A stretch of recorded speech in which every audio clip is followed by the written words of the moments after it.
നമസ്കാരം. ഏഷ്യൻ ടിവിയുടെ എപ്പിസോഡിലേക്ക് എല്ലാ മനഃപ്രേക്ഷകർക്കും സ്നേഹം നിറഞ്ഞ ഹൃദയം നിറഞ്ഞ സ്വാഗതം. നമ്മുടെ വിഷയം, ഒരു കൂവളം വീട്ടിലുണ്ടെങ്കിൽ ശ്രദ്ധിക്കേണ്ടതായിട്ടുള്ള കാര്യങ്ങൾ, അതിനെ ആചരിക്കേണ്ട രീതികൾ.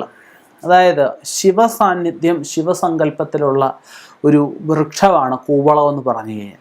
ഭഗവാന്റെ തൃക്കണ്ണിനെ കാണിക്കുന്ന രീതിയിലുള്ള 3 ഇലകളാണ് അതിൻ്റെ ഒരു ദളത്തിന് വരിക. അപ്പം കൂവളം പല കൂവളമുണ്ട്. കൂവളം ഒരുപാട് ചെറുകൂവളം, വലിയ കൂവളം, കാട്ടുകൂവളം, നാട്ടുകൂവളം, അതുപോലെ ഈ വില്ലുപത്ര കൂവളം, അങ്ങനെയൊക്കെയുള്ള മഹാവില്ല് കൂവളം, ഇങ്ങനെയൊക്കെ ഒരുപാട് കൂവളത്തിൻ്റെ വെറൈറ്റികളുണ്ട്. എന്നിരുന്നാലും നമ്മൾ പ്രധാനമായിട്ട് നമ്മൾ കാണുന്നത് വലുതോ ചെറുതോ ആയിട്ടുള്ള 3 ഇലകളുള്ള ഒരു കൂവളത്തിനെയാണ് കാണുക. കേരളത്തിൽ വളരെ ചുരുക്കമായിട്ട് ഒറ്റ ഇലയുള്ള കൂവളങ്ങളും കണ്ടുവരാറുണ്ട്. അതും വിരളമല്ല, അതും കുറവാണ് എന്ന് മാത്രം. അപ്പം എന്തായാലും ഈ കൂവളം തെക്ക് ഭാഗം, തെക്ക് കിഴക്ക് ഭാഗം, കിഴക്ക് ഭാഗം ഒക്കെ ഏറ്റവും ഉത്തമമായിട്ടാണ് പറയപ്പെടുന്ന ദിക്കുകളാണ്. ഒരു കൂവളം നമ്മുടെ വീട്ടിലുണ്ടെങ്കിൽ നമുക്ക് ഒരുപാട് രോഗങ്ങൾ കുറയും സയൻറ്റിഫിക്കലായിട്ട് പറയാറുണ്ട്. അതായത് കൂവളം ഒരുമാതിരിപ്പെട്ട എല്ലാ കഷായങ്ങളും എടുക്കുന്നതിന് ഔഷധ ഗുണമുള്ളൊരു സസ്യമാണ്, ഔഷധ ഗുണമുള്ള വൃക്ഷമാണ്. അപ്പോൾ അതിൻ്റെ പഴയ കാലത്തൊക്കെയാണ് രോഗങ്ങളുള്ളവർക്ക് ഈ കൂവളത്തിൻ്റെയൊക്കെ തടി വെട്ടിയെടുത്ത് അതുകൊണ്ട് കട്ടിലൊക്കെ ഉണ്ടാക്കി അതിനെ കിടത്തി കഴിയുമ്പോൾ ഇവർക്ക് രോഗങ്ങളൊക്കെ ശമിക്കുന്ന അവസ്ഥകളൊക്കെ പറയപ്പെടാറുണ്ട്. അപ്പോൾ ആ കൂവളം നമുക്ക് ഈ പറഞ്ഞ തെക്ക്, കിഴക്ക്, കിഴക്ക് ഭാഗങ്ങളിൽ, കിഴക്ക് വടക്കേ ദിക്ക് മധ്യമായിട്ടും വടക്ക് മധ്യമായിട്ടും പടിഞ്ഞാറ് അധമമായിട്ടും ഒക്കെ പറയപ്പെടാറുണ്ട്. അപ്പോൾ എന്തായാലും നമുക്ക് സ്ഥാനത്ത് നിൽക്കുന്ന കൂവളങ്ങൾക്ക് പ്രത്യേക ഒരു ചൈതന്യം ഉണ്ടാവും. അവിടെ നമുക്ക് ഒരു തറ കെട്ടി അവിടെ ഒരു ഓടോവലും വെച്ച് നിത്യം വിളക്ക് കത്തിക്കുന്നത് ശിവസാന്നിധ്യം വർദ്ധിപ്പിക്കാൻ സഹായിക്കും. ശിവസാന്നിധ്യമുള്ള ഭൂമിയിലേത് ഉണ്ടാവും എന്നാണ് പഴയ കാലത്തൊക്കെ പറയപ്പെടുന്നത്. കൈലാസത്തിൽ നിന്ന് ഋഷിവര്യന്മാർ, മഹാമുനിമാർ നമ്മുടെ ഭൂമിയിൽ ശിവ സാന്നിധ്യം ഉണ്ടാവാൻ വേണ്ടി കൊണ്ടുവന്നൊരു വൃക്ഷമായിട്ടാണ് പറയപ്പെടുന്നത്. ഭൂമിയിൽ എന്ന് വെച്ചാൽ നമ്മുടെ മനുഷ്യ നന്മയ്ക്കായിട്ട് ഓരോ ഗ്രഹങ്ങളിലായാലും ക്ഷേത്രങ്ങളിലായാലും ഒക്കെ കൊണ്ടുവന്നതായിട്ടൊക്കെയാണ് പറയപ്പെടുന്നത്. ശിവപുരാണത്തിൽ പറയുന്നത് വെച്ച് കഴിഞ്ഞാൽ നമുക്കൊരു ദിവസം നമഃശിവായ ജപിച്ച് 7 പ്രദക്ഷിണം വെച്ച് കഴിഞ്ഞ് കഴിഞ്ഞാൽ, ശിവപുരാണം വായിക്കുന്ന ആചാര്യന്മാർ ഇങ്ങനെ തന്നെയാണ് പറയുക, 7 പ്രദക്ഷിണം വെച്ച് കഴിഞ്ഞാൽ പാപശമനം ഉണ്ടാവുമെന്നാണ് പറയപ്പെടുന്നത്. പ്രദോഷത്തിന്, അതായത് ത്രയോദശി നമ്മൾ നോക്കാറുണ്ട്, വെളുത്ത വർഷത്തിലും കറുത്ത വർഷത്തിലും ഒക്കെ അല്ലേ. ആ ത്രയോദശി ദിവസം കുവളച്ചൂട്ടിൽ 7 കുടം വെള്ളം ഒഴിക്കുന്നത്, 7 പാത്രത്തിൽ നമുക്ക് 7 തരം നിവേദ്യങ്ങൾ ഉണ്ടാക്കി ശിവസങ്കല്പത്തിൽ വെക്കുന്നത് ശ്രേഷ്ഠമായിട്ട് പറയപ്പെടാറുണ്ട്. അതുപോലെ പഴയ കാലപ്പഴക്കം ചെന്ന കൂവളങ്ങൾ ഉണങ്ങിപ്പോവുക അല്ലെങ്കിൽ ഇടിവെട്ടുന്ന അവസ്ഥകളൊക്കെ ഉണ്ട്. ഉണങ്ങിപ്പോയ കൂവളങ്ങൾ, ഇടിവെട്ടിയ കൂവളങ്ങളൊന്നും കത്തിക്കാൻ പാടില്ല.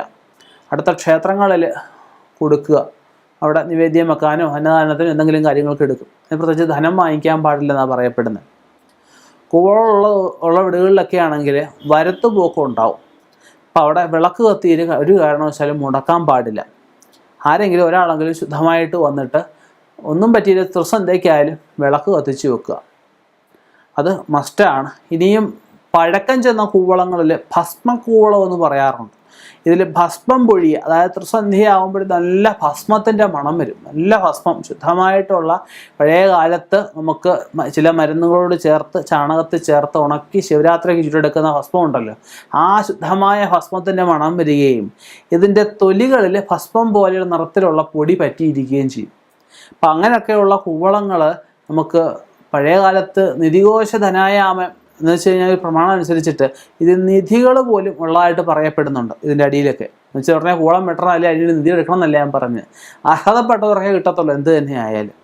അപ്പം നമ്മുടെ ദൗത്യം എന്ന് വെച്ച് കഴിഞ്ഞാൽ നമ്മളതിനെ ആചരിക്കുക, മഹാദേവനെന്ന് കണ്ട് പ്രാർത്ഥിക്കുക, ഇതിനെ ഇരുമ്പ് തൊടാതിരിക്കുക.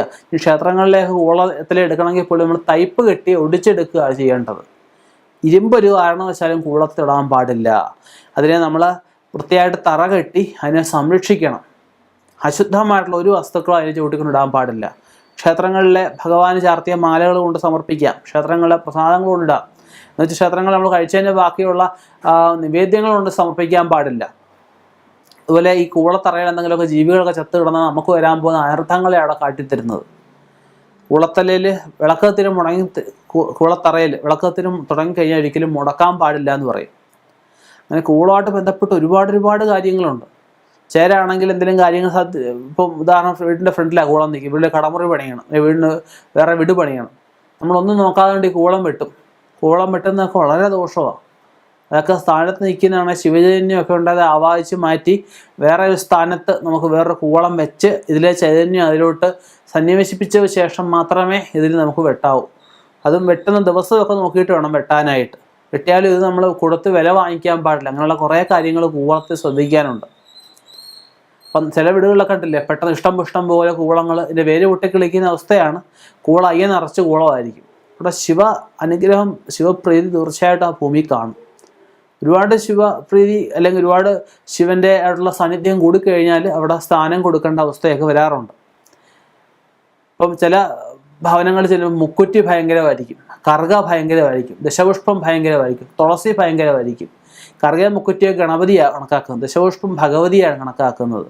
അപ്പം അങ്ങനെ എന്താണെന്ന് നമ്മൾ കണക്കാക്കിയിട്ട് ഇപ്പം അവരെ കൂടുതലായിട്ട് നമ്മൾ പ്രാർത്ഥിച്ചു കഴിഞ്ഞാൽ, അല്ലെ അവർക്ക് വേണ്ടിയുള്ള വഴിപാടുകൾ അടുത്ത ക്ഷേത്രങ്ങളിൽ കൂടുതലായിട്ട് നടത്തി കഴിഞ്ഞു കഴിഞ്ഞാൽ തീർച്ചയായിട്ടും ആ ഒരു ദേവതാ സങ്കല്പങ്ങൾ അനുഗ്രഹം നമുക്ക് പൂർണ്ണമായിട്ടും അവരുടെ കടാക്ഷം നമ്മുടെ ഭവനത്തിൽ ഉണ്ടാവുകയും ക്ഷിപ്ര കാര്യസിദ്ധി, നമ്മൾ ഉദ്ദേശിക്കുന്ന കാര്യങ്ങൾ പെട്ടെന്ന് നടത്തി വരുത്താനും പെട്ടെന്ന് ആഗ്രഹങ്ങൾ സാധിച്ചെടുക്കാനും സാധിക്കുന്ന അവസരങ്ങൾ ഒക്കെ നമുക്കുണ്ടാവും.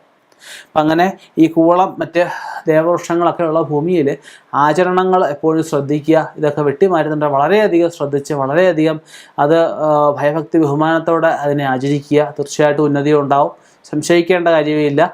ഇനിയും ഇതുപോലെയുള്ള വ്യത്യസ്തമായ വിഷയങ്ങളുമായിട്ട് കണ്ടുമുട്ടാം. നിർത്തുന്നു. നന്ദി, നമസ്കാരം.